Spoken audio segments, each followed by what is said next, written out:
connecting you to your community. This is Chris 6 News in your neighborhood. Hey there, happy hump day. I'm Chief Meteorologist Stephanie Lauber. What a hot hump day it's been. Triple digits, middle 100s for some inland neighborhoods. Of course, we've got this heat alert to tell you about on deck that'll go through the rest of this evening. But what goes beyond it? Will we see some rain? That forecast is ahead. I'm Jacob Daniels, and I'm sure you always check the air temperature before you head to the beach. But what about the sand? Coming up, I took this thermal gun to the beach to see how hot it really gets and how you can prepare for it. The summer heat can be dangerous, especially for animals with nowhere to go. I'm Michelle Hoffman, showing you what you can do to help save a life. Hey everyone, I'm Reagan Garvin. I'm here at Toloso Midway High School. Operation SOS is a go. Coming up, I'll have the details. Thank you for joining us on Chris 6 News. I'm Clara Benitez Cortez. Here's a look at what we have been following across the coastal bend. Well, today was the start of Mayor Paulette Guajardo's removal hearing.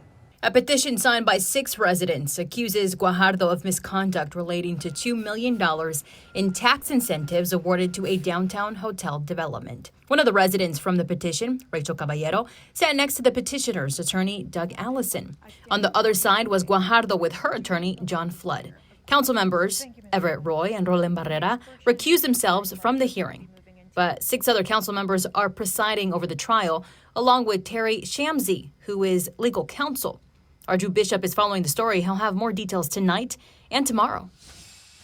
Axe H2O, the company that submitted a business proposal to the city for a privately funded desalination plant, is no longer pursuing that project.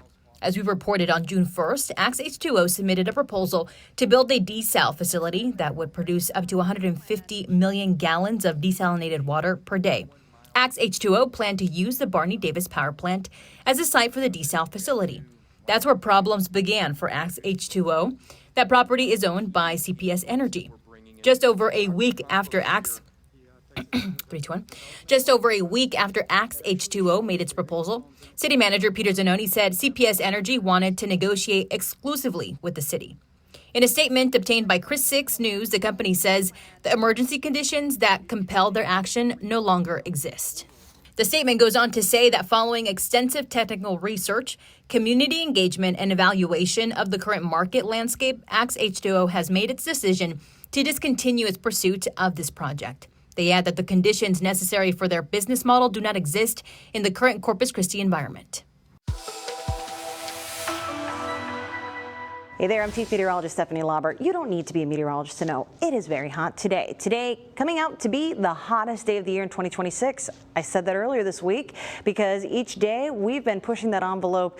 96 before this week was the number to beat. Today, topping the records. The record to beat today, 100. Let me tell you how many inland neighborhoods smashed that. But Corpus Christi, 100, the number to beat. We'll find out with the Daily Climate Report later this evening if we officially met that number. But still, heat alerts in effect until 8 o'clock tonight. What kind of heat alert? A heat advisory shown here in orange. And also this morning, this was extended south into Kennedy County all the way down to the valley. This means that we are feeling those temperatures really meet their max. And with the humidity, that pushes that perception, your body's perception of the temperature, into the 110s. So feeling like 110 to 114 for 2 hours or longer. The good news is we're on the up and up. This will be improving throughout tonight. But if you have plans, I'll have you covered next. I'm your neighborhood news reporter, Jacob Daniels, and it's one of the hottest days of the year. And we might even see some broken records. And while most people are checking the thermostat for the air temperature, there's a hidden danger right under our feet. So I took this heat gun out to see just how dangerous it really is. In this kind of oppressive Texas heat, your skin can start burning in seconds on surfaces over 120 degrees. But what surfaces actually reach 120 degrees? Well, I took out my trusty thermal gun and started at the waterline. It reads 83 degrees there, but as I walked toward the seawall, that number jumped to a balmy 122 degrees. Yes, it's that hot right here on our local beaches. You know the sand could get hot enough to burn skin? No, never really thought of it, to be honest with you. Not everyone was surprised by these dangerous temperatures. Local resident Ken Adams says he's been dealing with hot surfaces all summer. Just asphalt on the street gets that hot as well. And that's why we try to keep her off of it, except, late in the evening or early in the morning before it heats up. I also went and tested some other hot surfaces like the parking lot, which measured 110 degrees, and it's because of temperatures on asphalt like that. Adams tells me he walks his dog at different times to avoid those temps. We walk early in the morning and late in the evening and not in the middle of the day, and we try to keep her in the shade as much as possible when we do walk. I started testing the sand with visitors who had no idea what they were walking on. 116 already. Oh, wow. While Shane was surprised by the temperature, he had already had a useful game plan to defend against this hot sand. So we try to keep our flip-flops on. I know sometimes when you can dig in the sand, kind of get underneath that hot surface, and that kind of helps. We'll try to keep as cool and wet as possible. I would suggest you have a plan too, until this extreme heat lets up a bit, maybe in the fall. The bottom line is the sand is hotter than it looks. So get your sandals, take some shade breaks, and make sure to keep an eye on your kids' feet. Reporting on the island, I'm Jacob Daniels, Chris 6 News. With the dangerously high temperatures we're having, it's important to know the signs of heat-related illness. The symptoms for heat exhaustion include heavy sweating with cool, pale skin. Also look out for weak pulse and fast breathing, signs of fever, dizziness, nausea, headache, and muscle cramps. If untreated, heat exhaustion can progress to heat stroke. Now here's a look at some of the warning signs for heat stroke. Symptoms include a body temperature of 104 degrees or higher, confusion, slurred speech, rapid heart rate, and rapid breathing, headache, dizziness, nausea, and vomiting. And if you think someone is suffering from heat stroke, get medical help immediately. The Texas Department of Health says since summer began, there have been 19 heat-related deaths in the state. 8 of those happened in early July. When temperatures soar, it's not just people feeling the heat. That's why a Chris 6 viewer reached out to me, hoping to bring attention to animals that don't have a place to escape the hot weather. Melissa sent me this message on Facebook, hoping to share some simple ways to help stray and abandoned animals stay safe this summer. The ASPCA says one of the best things you can do is leave fresh, cool water. Use ceramic or stainless steel bowls because they don't heat up as quickly. You can also add a few ice cubes to help keep the water cool. Just be sure to refill and clean the bowl every day to help prevent mosquitoes from breeding. If you'd like to leave out food, try doing it earlier in the morning or later in the evening. That helps keep the food from spoiling in the heat and reduces the chance of attracting insects. It's also a good idea to keep a small animal emergency kit in your car. Pack bottled water, a collapsible bowl, pet food or treats, a slip leash, and a cool towel. Those items can help if you come across an animal showing signs of heat stress. Experts also recommend avoiding human food. Processed or salty foods can make dehydration worse or may cause serious health problems for stray animals and wildlife. And although we use fruit to help cool us down, it's not a good idea to give fruit to animals. And if you're able, consider setting up a simple DIY shelter or providing a shaded area where animals can get out of the sun. And finally, if you see an animal in distress, don't ignore it. Contact Animal Services or an emergency vet clinic for help. Hey everyone, I'm Reagan Garvin and I'm here at Toloso Midway High School where the school year has actually already started. So students are in need of school supplies. Each year Chris 6 and a plethora of other businesses across the Coastal Bend partner with United Way Coastal Bend so that we can give our students the supplies that they need to thrive during the school year. Today I'm here with Shelby with Toloso Midway High School. Shelby, can you tell me about the importance of Operation SOS to your students? It's just really important. Operation SOS just does a great job of providing us all the necessary needs for our kids, school supplies wise. They give us great tools to be able to give our students all the things that they need to be prepared for that first day of school or throughout the year. Absolutely. And how important is it for students to show up on that first day ready and prepared with all of their school supplies? Oh, I think it's super important. It just gives them a level of confidence where they don't have to worry if they're prepared, if they have the right things in their bag, if they have a pen, they have a pencil. It just evens the playing field where nobody feels like they don't have the necessary things they need to be successful here in the school setting. Absolutely. And you mentioned evening the playing field. Can you tell me a little bit more about what you meant by that? Just those that maybe they don't have the right needs. They have multiple siblings in their family. They're not able to get the things that they need. Being able to get them school supplies wise and not have to worry about where they're coming from. I think it just evens the playing field for everybody where they feel equal and just like everybody else. Absolutely. Well, thank you so much, Shelby. If you want to donate, you can donate year-round. You can just text SOS to 91999. Again, that's SOS to 91999. Or you can go to uwcb.org and donate there. All right, now I'm going to toss it to our Toloso Midway High School cheerleaders.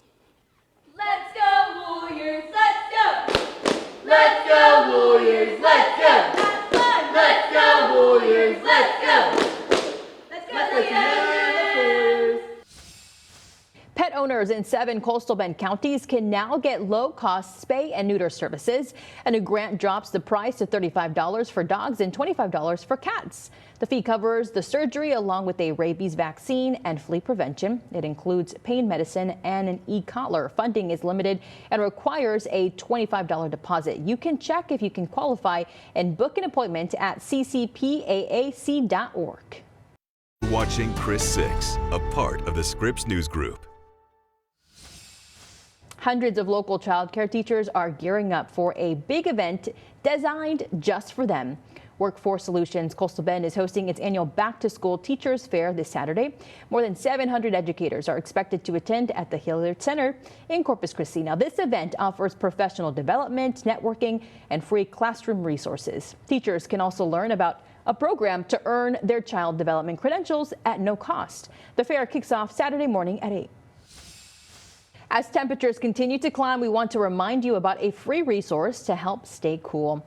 The city of Corpus Christi and Reliant Energy are keeping their Beat the Heat cooling centers open. Now, this is the 17th year for the program. It gives seniors and anyone else in need a safe place to escape the extreme heat. There are 4 locations spread across the city. They're located at the Ethel Early, Greenwood, Lindell, and Oville Williams Senior Centers.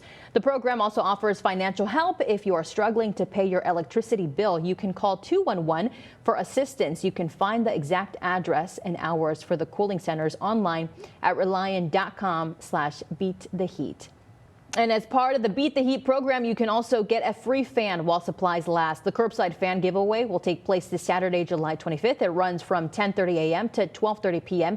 at the Lindell Senior Center. They have 400 box fans to hand out. You can also pick up family activity packets and snacks. There is a limit of 1 fan per person and 2 fans per car. Now, you must be present to get a fan. There's exciting progress happening right now in Coyote Country.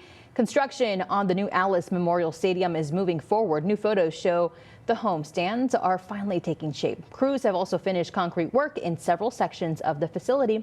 The interior of the new field house is also coming together. The multi-million-dollar project is funded by a bond passed last year.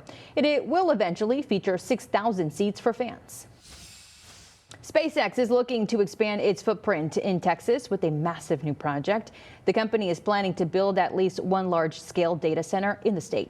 Reports say SpaceX has already explored several potential sites. They are considering building new facilities from scratch or upgrading an existing warehouse. The new data center would massively increase the company's artificial intelligence computing power. SpaceX has already sent some staff to Texas to prepare for the expansion.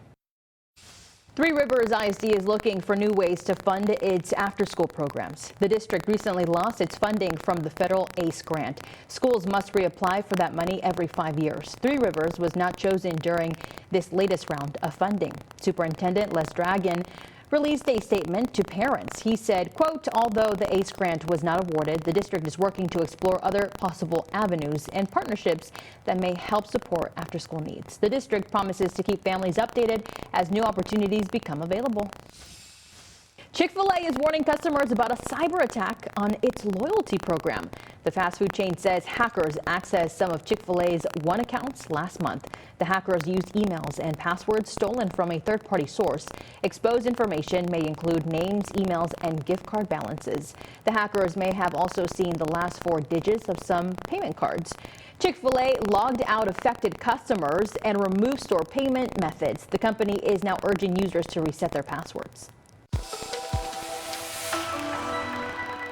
Hey there, I'm Chief Meteorologist Stephanie Lauber. Let's show you the dog walking forecast brought to you by our friends over at Line of Utah. Today's star, Joey Ordner. This pup walks around Nueces County, and today any walk around the coastal bend is going to be kind of tough because of that heat. So you've probably held off to the later evening time frame when it cools down. Well, you're in luck. Temperatures are going to be falling into the 80s by tonight. 86 by 9 p.m. means that between 6 and 9 we should see a huge improvement as we near sunset, especially for the smaller, fluffier pups like this. Handling the heat can be particularly tough. So let's go for shorter, more frequent walks early in the morning, later in the evening to get around that heat. Well, we might have a little bit of a break tomorrow too. It all depends on what Bertha wants to do. We've been tracking the bullseye of high pressure upstairs in the atmosphere.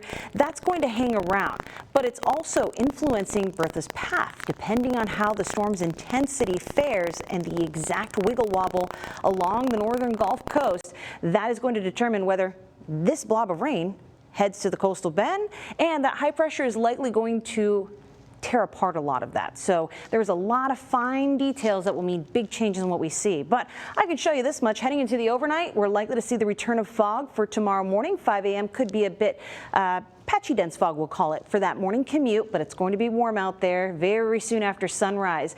By 11 o'clock in the morning, we're already in those low to middle 90s, so a little bit cooler for Thursday. And we could see a few showers as this storm nears the coastal bend and the Texas coast. That remains to be seen. Models are not doing a good job with this. I think most of the rainfall, as where I'm standing shows, will stay off of our coastline, but we'll have to watch very carefully. I would still plan for a few isolated showers as we head on into Thursday. That timing will likely be much later on Thursday evening and possibly heading into Friday morning. We'll talk about your 7-day forecast coming up. A Corpus Christi man is behind bars on a $1 million bond for a deadly stabbing. Officers arrested 34-year-old Jerry Lee Alvarez on Tuesday. He is now facing a murder charge. The stabbing happened last Thursday on 18th Street. Police found 56-year-old Jose Davila with a fatal stab wound. Investigators say the two men knew each other. Alvarez is currently booked at the City Detention Center. Detectives are still investigating the case. Anyone with information is asked to call Crime Stoppers. Local fans of the actress Farrah Fawcett may soon get their wish of installing a statue on the Bayfront in honor of the late actress. Now, Fawcett, who was born in Corpus Christi, rose to worldwide fame for her role in the 70s, for her role in the television series Charlie's Angels. This is a model of the statue that the group Friends of Farrah Fawcett wants to install at the downtown seawall. On Tuesday, the City Council will consider a motion that would authorize the city manager to work out an agreement with Friends of Farrah Fawcett for construction, donation, and acceptance of the statue. The actual statue would be made of bronze. Private donors are helping with the cost of the project. No money would come from the city. Farrah Fawcett was a graduate of Ray High School. The group of Friends of Farrah Fawcett is made up of some of her former classmates. She died on June 25th, 2009 after a battle with cancer. Fawcett was 62 years old.